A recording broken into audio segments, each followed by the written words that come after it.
friends, good morning. Good morning. My name is Divya Khade. मी तुम्हाला आज degree विषयी काही एक्सप्लेन करून सांगणार आहे. ते तुम्ही शांतपणे ऐकावे. मी माझी नोंद घेणार. डिग्रीमध्ये डिग्रीचे 3 प्रकार असतात. एक सुपरलॅटिव्ह आणि एक पॉझिटिव्ह. पहिला पॉझिटिव्ह असतो, दुसरा कंपॅरेटिव्ह असतो आणि तिसरा सुपरलॅटिव्ह असतो.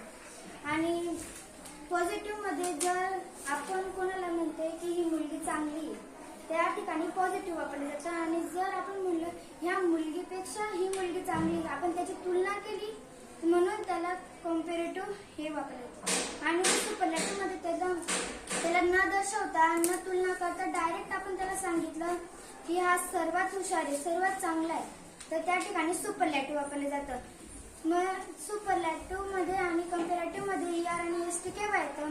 ज्या ठिकाणी कमी स्वर असतात, जसं की पॉझिटिव्ह मध्ये कमी स्वर असतात, गुड याच्यामध्ये एकच स्वर आहे, त्या ठिकाणी मग कंपॅरेटिव्ह मध्ये बेस्ट, कारण की बेटर कारण की त्या ठिकाणी.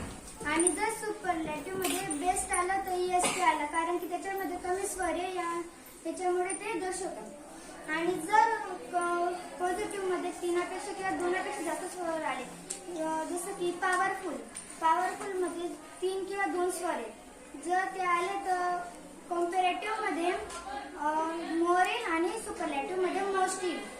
आणि जर तसं असलं की जास्त स्वर आले की कंपॅरेटिव्ह मध्ये मोर आणि मोस्ट येईल, जसं की पॉवरफुल, ब्युटिफुल आणि याच्यामध्ये